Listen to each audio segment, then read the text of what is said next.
Assalamualaikum warahmatullahi wabarakatuh. Waalaikumsalam warahmatullahi wabarakatuh. Lagi-lagi ketemu dengan Bu Ira, kita ngobrol-ngobrol banyak lagi. Tadi mungkin yang belum nonton video tentang bukunya bisa klik di sini. Kemudian kita hari ini akan membahas mengenai guru bahasa Indonesia di sekolah vokasi itu yang seperti apa.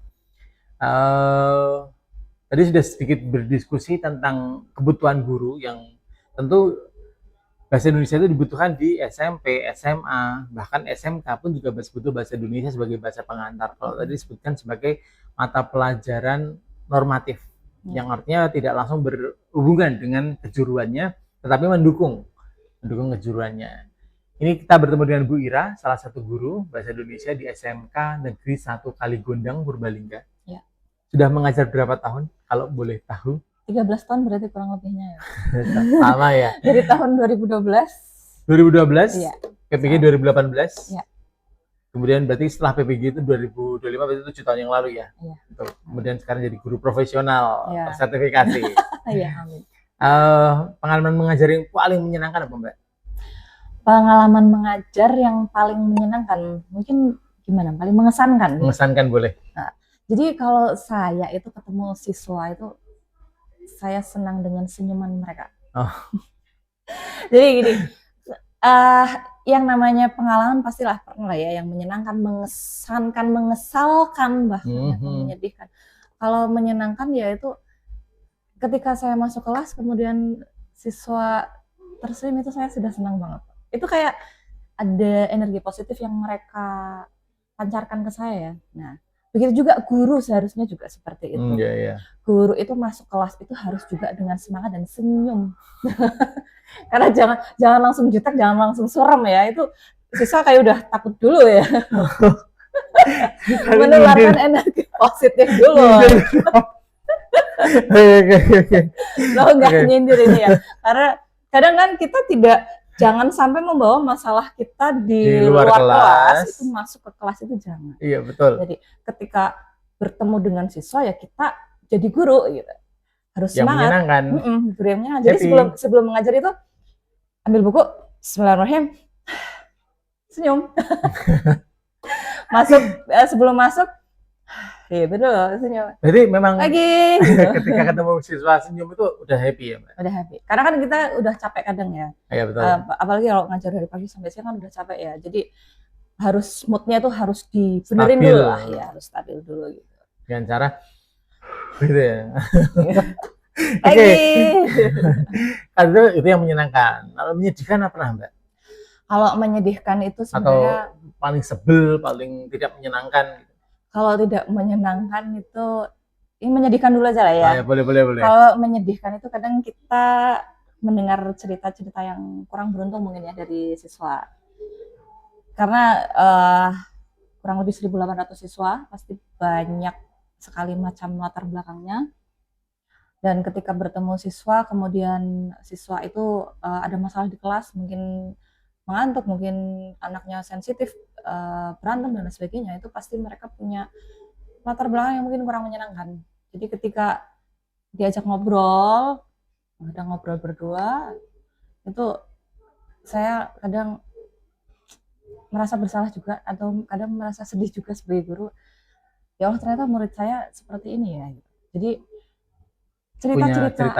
cerita-cerita yang di luar nalar. Perlu saya ceritakan. Boleh nggak satu, tapi nggak sebutkan subjeknya? Ya, jadi ini yang sampai sekarang saya masih ingat ya. Jadi saya dulu punya udah lulus, udah lama. Tapi masih saya ingat sampai sekarang karena saya merasa sedih banget dengar itu. Jadi dia di kelas itu anaknya pendiam. Seperti saya. Enggak. Terus. Pendiam, kemudian dia sensitif. Jadi ketika disenggol temannya, diajak bercanda, dia nggak bisa. Oh, cowok, cewek? Cowok. Dia pernah hampir mukul temannya. Ya, kemudian saya tanya ya, saya waktu itu saya lupa, sepertinya bukan walinya saya ya, tapi saya sedikit mengorek ya, kenapa dia seperti itu. Saya tanya, kok kamu seperti ini di kelas, kenapa? Teman-teman kan ngajak bercanda, bukan serius.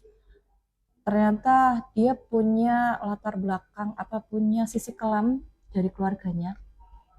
Jadi dia bercerita di usia 3 tahun dia pernah dilempar atau dibuang sama ibunya. Jadi ibunya mungkin di situ punya sakit Iya. ya.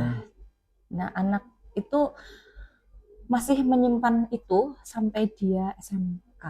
Itu kan lama banget ya, dan mungkin membekas sekali sama anak itu. Dan mungkin di rumah dia juga sering dimarahin. Jadi anak-anak yang sering dimarahi oleh orang tuanya di rumah, itu di sekolah itu jadi anak yang minder dan sensitif.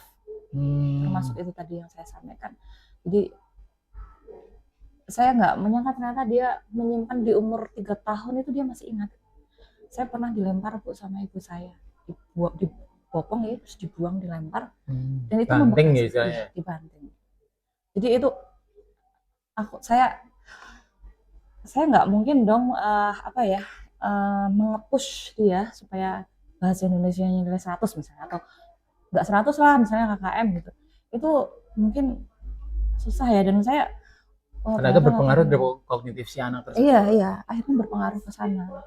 Jadi itu pengalaman menyedihkan sih. Banyak pengalaman menyedihkan lainnya ya. Tapi yang paling teringat Tapi adalah ya, cerita yang ini ya. paling teringat itu.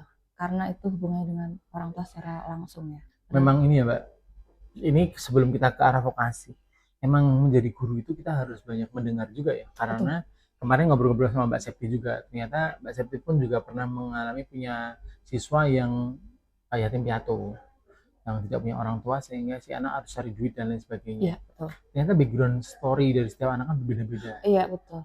Dan kita harus mengenali satu persatu. Betul sekali, dan kita harus nanti ya ketika di kelas kita mencoba memaklumi nggak sih? Mau tidak mau. Mau tidak mau harus seperti itu, karena gini, kadang saya ada nih yang di kelas dia itu tidur. Kok kamu tidur terus di kelas? Bahkan teman-temannya udah nggak peduli. Saya tanya, ternyata dia kerja malamnya jadi supir. Saya kasihan kan. Iya. Akhirnya kan saya nggak berani menuntut lebih ya, atau ibaratnya tegas ekspektasi lebih, atau mungkin bersikap lebih seperti menyikapi sama dengan teman-teman yang lain, pasti akan berbeda. Oh, ternyata anak ini punya background seperti ini. Ternyata di malam hari dia tuh jadi supir travel atau truk, saya lupa waktu itu ya. Jadi paginya dia tuh mengantuk, jadi tidur di kelas. Tapi berbeda cerita apabila anaknya nge-game di malam hari, begadang misalnya. Itu beda cerita lagi, itu perlakuannya tentu berbeda ya. Ada juga yang kalau hari Minggu tuh dia naik gunung, kemudian di hari Seninnya dia ngantuk ketemu saya gitu. Itu beda kasus. Treatmentnya otomatis beda. Iya, treatmentnya otomatis beda. Tapi itu tadi yang salah satu sambil yang menyedihkan juga. Itu sambil kerja, karena background anak itu berbeda-beda. Maka untuk menjadi guru kita juga harus melihat background anak. Jadi perlakuan ke anak itu juga nantinya otomatis berbeda. Karena kita tidak bisa menyamakan perlakuan anak. Ya, saya setuju ya Mbak. Kalau mungkin ini klise ya, tapi saya itu mencoba untuk mengenali semua karakteristik peserta didik saya. Dari situ mungkin beberapa kali saya ada cerita kalau saya itu tahu setiap orang, setiap tahu namanya, dan mencoba untuk tahu background story masing-masing anak. Setiap angkatan mencoba ya. Enggak 100% mutlak akhirnya kenal nama-namanya. Mau kenal aja udah alhamdulillah ya. Iya, betul. Karena kalau tanpa kita mengetahui namanya, kita nggak tahu ceritanya gitu. Apalagi sekarang di SMK yang mana pendidikan sekarang makin beragam, lingkungan yang semakin tidak bisa kita kontrol dengan politik Indonesia, ekonomi Indonesia yang semakin semerawut gitu, dapat kita katakan seperti itu, otomatis berdampak pada dunia pendidikan, berdampak pada dunia anak-anak yang dulu kalau zamannya kita mungkin 2006-2010 ketika kita SMA ya sekolah atau SMP kita sekolah aja, tidak usah mikirkan yang macam-macam. Ternyata polemik yang dihadapi anak zaman sekarang sudah sangat berbeda. Betul. Mereka dipaksa untuk dewasa sebelum usianya. Dan kita sebagai guru seperti dituntut untuk memahami mereka satu persatu. Iya, betul. Melalui diagnostik, berbagai cara diagnostik yang saya lakukan. Kalau tadi Mbak Ira cerita sedikit tentang interview atau ngobrol, Mbak Ira juga pernah mengobservasi di kelas. Oh, saya observasi anak ini tidur, saya observasi anak ini aktif tapi kok nge-game dan lain sebagainya. Itu adalah salah satu cara mendiagnostik karakteristik dan kesiapan belajar siswa. Selain kemampuan kita untuk mengenali karakteristik peserta didik, kemampuan apa sih Mbak yang harus kita miliki sebagai guru itu Mbak? kemampuan berkomunikasi mungkin itu ya Pak ya. Tadi kan mengenali siswa ya. Artinya kita harus punya pendekatan khusus ke anak dengan berkomunikasi. Kadang ada yang komunikasinya jelek itu uh, lantas ibaratnya berkata kasar ke anak atau menggoblok-goblokan gitu lah ya, kasarannya kan seperti itu. Itu jangan seperti itu ya, kita harus pandai-pandai berkomunikasi ke anak, kemudian anak itu nyaman dengan kita, akhirnya mau bercerita. Itu harus itu yang bisa dimiliki lah ya. Jadi kita dulu mungkin awal-awal saya galak jadi guru ya Pak ya. Oh gitu ya. Tapi Nggak tahu nih. Tapi setelah tahu story anak yang seperti itu ya, berbeda-beda di kelas, berbeda-beda latar belakangnya, saya menjadi wah nggak bisa dong kalau saya galak kayak gitu. Karena kadang mereka di rumah sudah digalakin sama orang tua, masa di rumah harus dipusingin dengan galaknya guru gitu. Di sekolah harus dipusingin lagi gitu ya. Iya, itu psikologi anak saya rasa cukup terganggu untuk itu loh Pak. Apalagi mereka yang dikucilkan di kelas misalnya, kan ada yang seperti itu karena Salah satunya saya ya. itu sangat menjadikan pintu hati saya Pak. Betul, saya pernah mengalami itu soalnya. Iya. Berarti kita harus memiliki komunikasi yang baik, mengenali setiap karakteristik peserta didik. Kalau selama dalam itu kan kita sedang ngomongin sesuatu di luar pembelajarannya, itu kita sebut sebagai pedagogik ya Mbak mungkin ya. Salah satu dari aspek pedagogik yang harus dilatih apa ya? Iya betul, harus dilatih ya. Dan itu mungkin muncul itu karena terbiasa juga ya. Ya betul. Kadang-kadang kita menghadapi orang-orang seperti mungkin kalau sama saya adalah siswanya Mbak Ira nih, Mbak siswa menghadapi siswa seperti saya, maka akan semakin relatif pedagogiknya. Ketemu bocah ngeyel gitu misalnya. Enggak, ketemu bocah pinter malah. Ngeyel sama nggak pernah memperhatikan gurunya. Enggak sih ya. Iya, ya kurang lebihnya seperti itu ya. Jadi kemampuan pedagogi guru yang tadi ada mengenali karakter dan komunikasi memang harus diasah guru. Mungkin kalau guru dulu saya menjadi guru baru ya menyampaikan informasi anak itu harus mendengarkan saya penuh gitu ya. Terus nilainya harus menyimak, harus 85. Harus bagus gitu ya. Ternyata semakin kesini saya juga enggak. Mengalami pergeseran. Apakah itu artinya pergeseran idealitasnya Mbak Ira atau pergeseran value?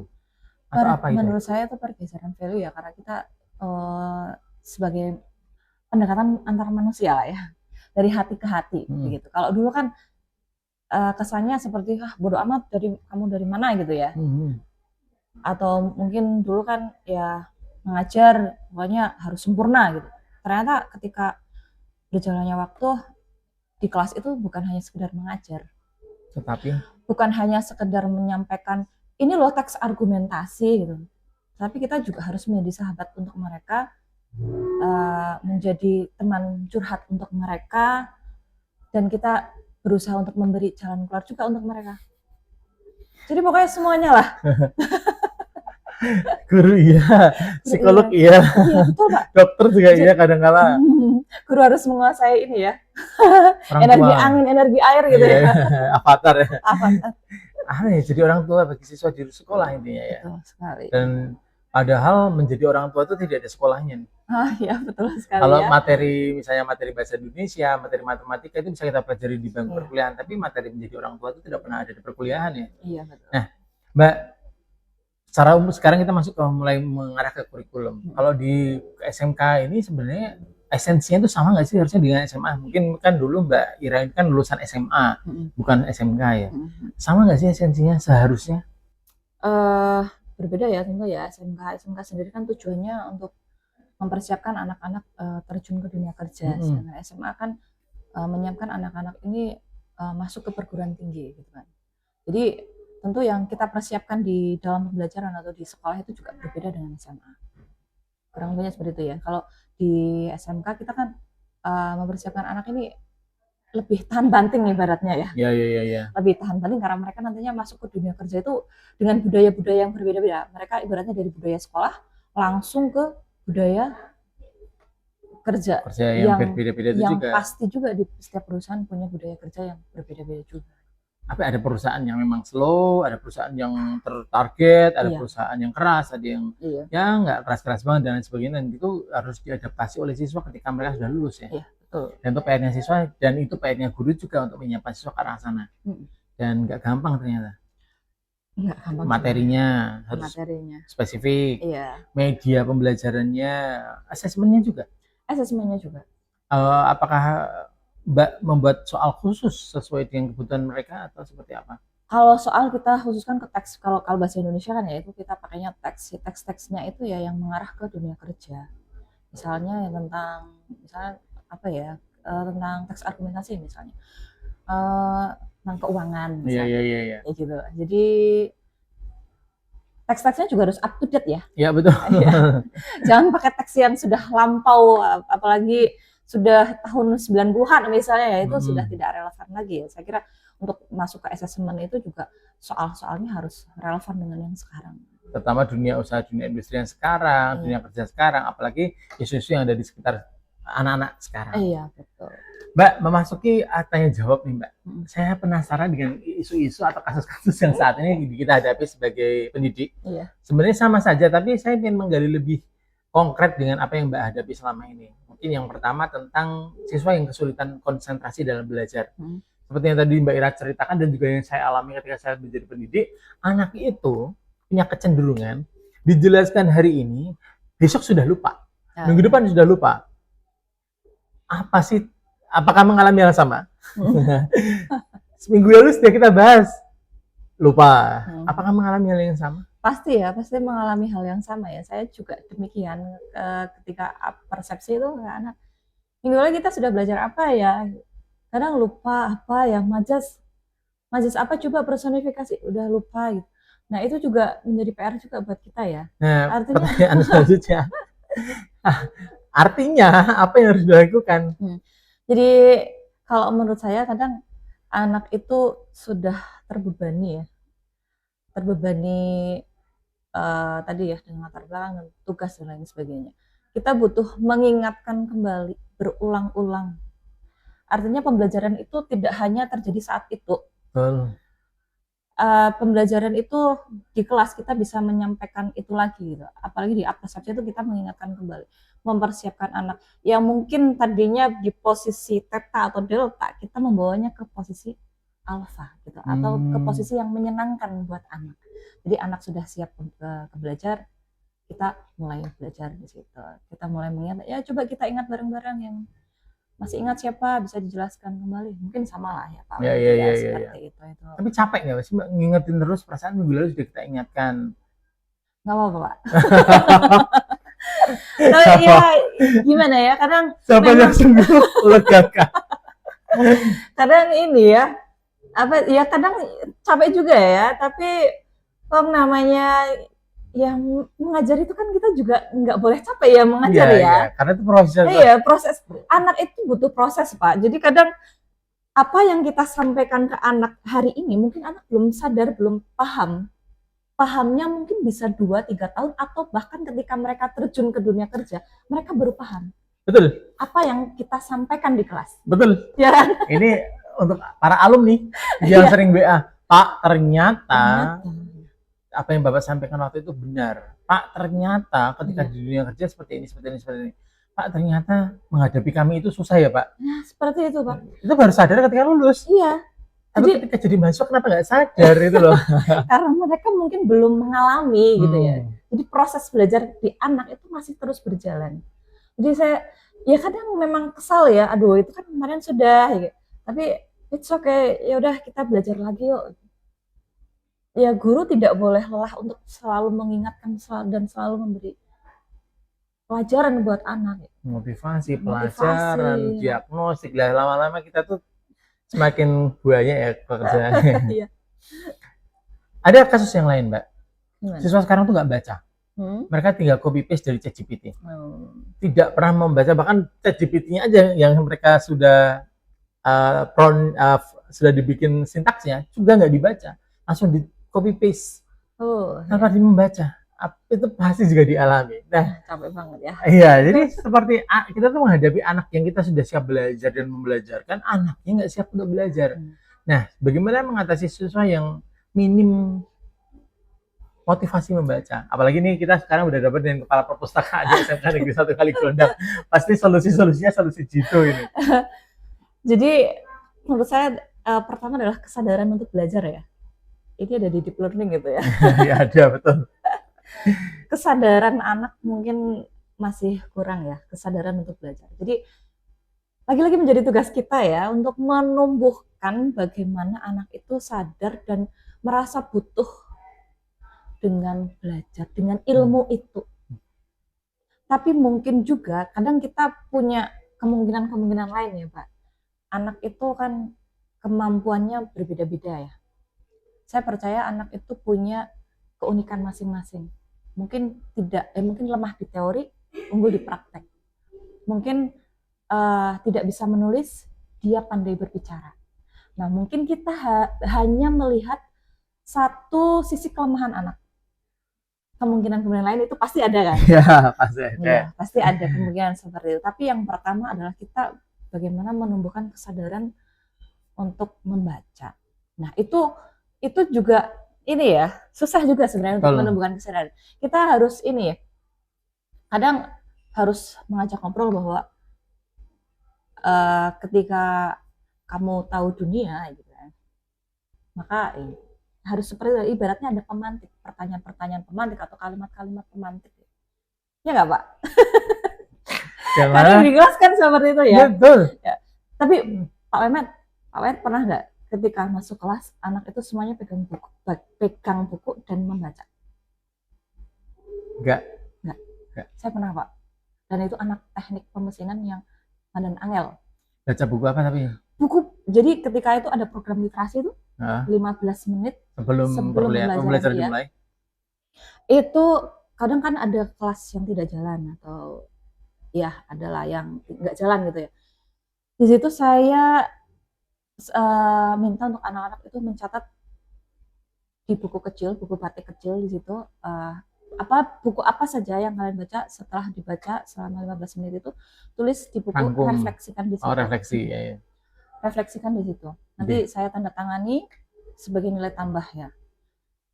Dan tujuan saya itu tadi saya ingin anak itu jatuh cinta sama buku apa yang mereka baca dan buku mana yang mereka baca. Saya ingin anak itu jatuh cinta dengan buku yang mereka baca.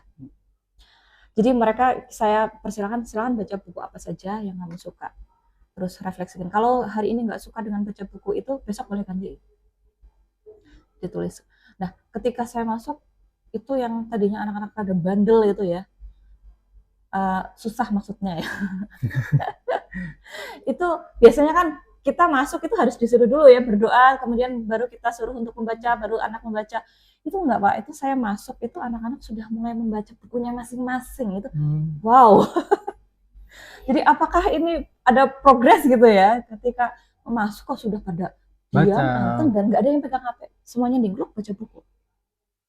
Itu. Kemudian saya senang sekali di bahasa Indonesia itu ada pembelajaran literasi ya. Kemudian ada resensi juga. Itu kemarin juga contohnya ya.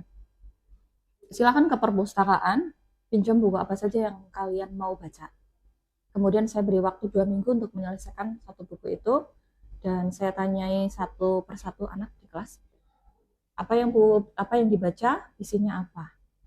Terus, kamu suka nggak? Gitu. Alhamdulillahnya saya menemukan beberapa anak, iya Bu, bukunya bagus banget Bu, buku ini ada lagi nggak? Itu kayak energi. Wow, ini saya bersyukur sekali mereka jadi suka membaca. Terus datang ke perpustakaan, saya juga sedikit mempromosikan. Besok di perpustakaan ada buku-buku baru loh, datang ya. Jadi ketika mereka datang ke sini, lihat buku-buku display, Bu Ira bukunya bagus-bagus, boleh dipinjam nggak? Itu juga energi positif juga ya. Ada mulai saya ingin menumbuhkan kesadaran membaca itu. Bu ini boleh dipinjam nggak? Belum Mbak, nanti ya nunggu pengolahan data. Jadi mereka udah nggak sabar ya. Mereka datang lagi, Bu boleh dipinjam nggak? Itu jadi saya senang loh ada tanggapan seperti itu. Kemudian ada anak, Bu ada buku yang lagi viral, Semangkok Mie Ayam Sebelum Mati. Kemarin ada anak yang datang, Bu ada buku ini nggak, novel ini? Oh ada Mbak. Kemarin juga ada anak yang mulai baca buku filsafat. Anak teknik belajar filsafat. Bu saya nggak suka novel, buku yang bagus yang lain apa ya? Oh coba nih baca buku ini. Oh, ibu juga ngasih Iya, kadang rekomendasi-rekomendasi saya gitu. juga ngasih rekomendasi kalau mereka tanya ke saya. Yang cowok-cowok juga nih, kemarin saya ada buku komik-komik terbaru nih ya. Saya juga sempat apa ya mencari googling buku rekomendasi komik yang bagus itu untuk anak-anak. Ya mereka baca datang ke sini, Bu, komiknya sudah bisa dipinjam? Sudah. Jadi saya garap dulu yang komik-komik itu biar mereka Cepet laris ya. iya itu laris. Jadi menumbuhkan minat baca itu sebenarnya ya dari buku apa saja, dari bacaan yang mana saja sampai mereka itu ibaratnya berpetualang dulu dengan buku-buku yang ada dan akhirnya mereka memilih menetapkan satu buku ini loh buku yang aku suka. Nah itu sebenarnya yang sedang saya bangun Iya. ke anak. Membahas tentang buku yang disuka. Tadi sebenarnya udah ngobrol tapi ini pengen di-sharing dikit ke Iya. penonton. Pertama kali jatuh cinta pada buku apa, Mbak? Saya tuh pertama kali jatuh cinta sama bukunya Romo Mangunwijaya, buku Burung-Burung Manyar. Burung-burung manyar itu ceritanya tentang apa sih, Mbak? Itu zaman kolonial Iya, ya. itu buku lawas Iya, banget ya. itu jadi saya menyukai novel-novel yang berbau sejarah ya, novel sejarah ya, karena saya mendapatkan informasi juga tentang kehidupan zaman dulu itu gimana gitu. Jadi melihat perkembangan zaman itu melalui novel-novel sejarah itu, kurang lebihnya seperti itu ya. Akhirnya mencintai buku-buku manyar ya. Iya, Burung-burung manyar ya. burung-burung manyar. Dari situlah akhirnya Mbak Ira mencoba untuk masuk ke dalam dunia menulis, Iya. menjadi guru bahasa Indonesia mungkin. Iya. Salah satunya karena apa? Iya, jadi dulu saya masuk ke bahasa Indonesia itu juga sebenarnya nggak sengaja ya Pak, sengaja nggak sengaja gimana ya. Tapi itu menjadi motivasi juga buat saya ketika masuk ke bahasa Indonesia, saya mencari apa sih yang menarik di bahasa Indonesia ini. Iya. Kenapa nggak matematika? Iya. Dulu Kalau dari IPA atau IPS? saya dari IPA. Ya kenapa nggak matematika yang dulu pasti bergengsi itu matematika, fisika, geologi. Iya, mungkin saya memilih di bahasa Indonesia. Dulu pertama itu karena saya suka baca cerpen. Dulu saya juga suka baca cerpen. Kemudian saya dulu itu juga pengen menulis. Saya dari kecil, Pak. Dari SD tuh saya pernah punya mimpi pengen jadi penulis dan saya nulis cerita-cerita yang saya bikin di buku tulis itu. Jadi buku tulis itu isinya cerita-cerita saya. Tulisan tangan gitu. Iya, tulisan tangan. Ya anak-anak lah ya. Iya. Tangan, terus bikin tulisan sendiri. Ih, ini buku aku gitu. Oh. Iya, jadi masuk ke bahasa Indonesia sebenarnya ya sengaja nggak sengaja ya, karena nggak sengajanya ya karena sebenarnya dulu juga pengen ke kesehatan, keperawatan itu atau kebidanan gitu ya. Tapi terus entah bagaimana ya, jadi saya milih bahasa Indonesia antara lain itu, kedua jadi mapel UN ya Pak. Jadi bahasa Indonesia di mana saja pasti juga dipelajari kan. Betul. Iya. Meskipun tidak ada les-lesan bahasa Indonesia ya. Tidak ada les-lesan bahasa Indonesia gitu ya. Oke, menutup diskusi kita, Mbak. Strategi mengajar anak zaman sekarang ini piye toh, Mbak? Strategi mengajar tadi mungkin sudah saya selipkan Ya, sedikit ya. Iya. Adalah menjadi sahabat mereka. Tapi jangan sampai kita lupa bahwa peran kita adalah sebagai guru. Kalau jangan kebelabasan maksudnya gitu ya. Kalau kita sahabat terus kita kebelabasan, nanti malah kita yang terbawa arus anak, ya terbawa arus anak. Jadi sebisa mungkin kita yang menarik anak, gitu kan? Kita harus bisa ibaratnya apa sih yang sedang viral di mereka, kita juga harus tahu. Oke, satu, pertama menjadi sahabat bagi anak. Yang kedua apa nih ya? Harus bicara dari hati ke hati ya. Sama. Okay. Jadi lebih soft spoken ya. Iya. Iya, soft spoken dan dari hati ke hati. Yang hard spoken gini susah ya. Iya, tapi bisa juga loh Pak. Oh iya ya. Asal ini kalimatnya yang disampaikan ke anak itu tidak menjudge anak. Kadang ketika anak sudah merasa terjudge, itu sudah malas dengan kita dan malah apa yang kita pelajari itu malah nggak masuk ke anak. Jadi mungkin ketika ke anak itu bukan masalah soft spoken atau hard spoken ya, tapi isi dari apa yang kita sampaikan ke anak nyampe atau enggak. Kalau kita sudah sama-sama memiliki pemahaman yang sama, ya. Frekuensinya sudah sama, anak itu akan mudah memahami kita. Iya. Juga, gitu. Ada anak kan kalian cari yang senang dulu deh dari bahasa Indonesia, apa entah gurunya, entah mapelnya, entah bukunya gitu kan. Kemudian kan anak menjadi nyaman di kelas. Wah, Nah, betul. misalnya, wah saya suka diajar Pak Mehmet nih. Nah, itu sangat mustahil ya.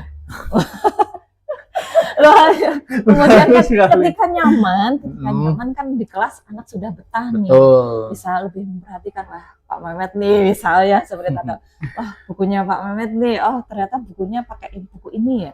Kadang anak tuh, contohnya ya Pak, ini hal sepele ya. Kemarin ada anak masuk, buku bahasa Indonesia kita kan baru nih. Wah buku bahasa Indonesia baru ya Bu. Iya, bukunya bagus ya, ada warna-warninya, gitu. Jadi ketika nanti di kelas kan, ketika bukunya bagus nih, coba baca.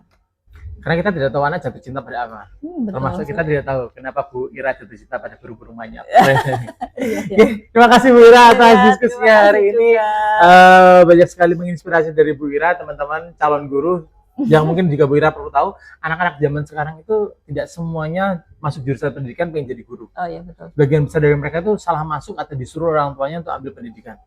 Tapi mereka belum memiliki jiwa guru. Mungkin dari video ini mereka bisa belajar banyak bahwa ternyata menjadi guru itu proses pedagogis yang panjang. Tidak serta-merta tiba-tiba langsung jadi guru yang profesional, tidak. Tapi butuh waktu yang panjang.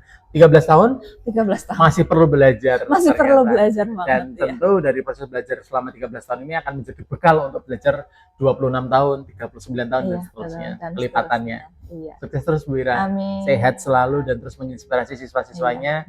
Semoga jadi amal jariah untuk Bu Ira sekeluarga. Matursun semuanya teman-teman sudah menyimak pada video ini. Teruslah menginspirasi karena kadang-kala kita tidak tahu inspirasi datangnya dari mana. Assalamualaikum warahmatullahi wabarakatuh. Waalaikumsalam warahmatullahi wabarakatuh.